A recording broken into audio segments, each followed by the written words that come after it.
Francis Xavier, वह हत्यारा जिसने हिंदुओं के खिलाफ नरसंहार की शुरुआत की।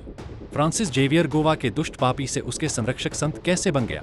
अधिकांश भारतीय फ्रांसिस जेवियर के आग्रह पर पुर्तगालियों द्वारा बड़े पैमाने पर हिंदुओं के सुनियोजित नरसंहार के इतिहास से पूरी तरह अनभिज्ञ हैं। जेवियर ने गोवा में हिंदू जातीय नरसंहार की रणनीति को पूर्ण रूप से विकसित किया, जिसका अनुसरण मुगलों, वामपंथी उदारवादियों और सत्ता परिवर्तन के लिए काम करने वाले विदेशी ब्राह्मण विरोधी भावना को मुख्य धारा पर जजिया जैसे कर लगाने की वकालत की और प्राचीन मंदिरों को तोड़कर चर्चों का निर्माण किया। आज उदयनिधि स्टालिन जैसे हिंदू विरोधी लोग सनातन धर्म को मिटाने के अपने सपने में उसी रणनीति का इस्तेमाल कर रहे हैं। फ्रांसिस जेवियर द्वारा शुरू किए गए धर्मन्याय ने हिंदुओं की स्थिति नाजी जर्मनी में यहूदियों से भी बदतर बना दी थी। उसके शासनकाल में हिंदुओं को शादी करने या अपने मृतकों का अंतिम संस्कार करने तक की अनुमति नहीं थी। व्यंग्यात्मक लघु कथाओं के प्रसिद्ध लेखक एम्ब्रोस बियर्स ने एक बार जेवियर को एक मृत पापी का संशोधित और रूपांतरित संस्करण बताया था। संभवतः उन्हें 19वीं शताब्दी में चर्च द्वारा प्रसारित विभिन्न संतों के ऐसे विवरणों से प्रेरणा मिली थी, जिनमें अच्छे अंशों को और परिष्कृत किया जाता था और बुरे अंशों को हटा दिया जाता था ताकि विषय की पवित्र आभा बनी रहे। उदाहरण के लिए फ्रांसिस जेवियर को ही लें, जिसका नाम विश्व भर के प्रतिष्ठित शिक्षण संस्थानों के द्वारों पर अंकित है। जेवियर एक समर्पित संत के रूप में ख्याति प्राप्त है जो चमत्कार करता है, और गोवा में उसके नाम पर एक बेसिलिका भी है जो अब यूनेस्को विश्व धरोहर स्थल है।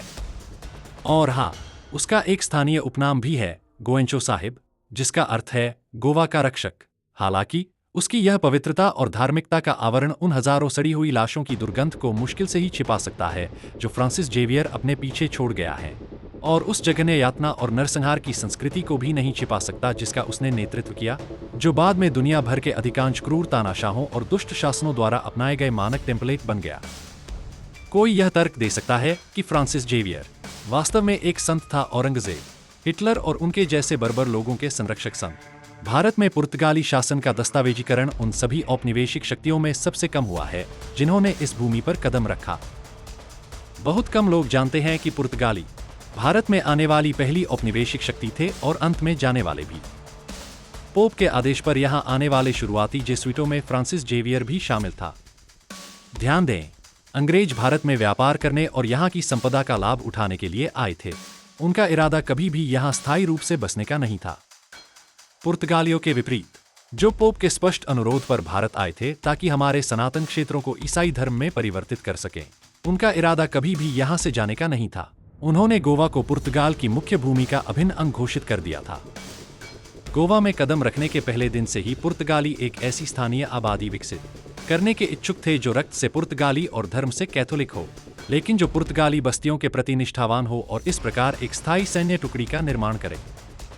इसी से लुसोइंडियन और बाद में गोवन के नाम से जानी जाने वाली जाति का जन्म हुआ। एक साल या ज्यादा से ज्यादा 2 साल के भीतर हम इस पूरे द्वीप को ईसाई बना देंगे, बिशप अल्बुकर्क ने 1548 में अपने पत्र में शेखी बघारी। 2. क्या पुर्तगालियों ने अपने समाज के सबसे प्रतिष्ठित लोगों को आध्यात्मिक लाभ के लिए भारत भेजा था?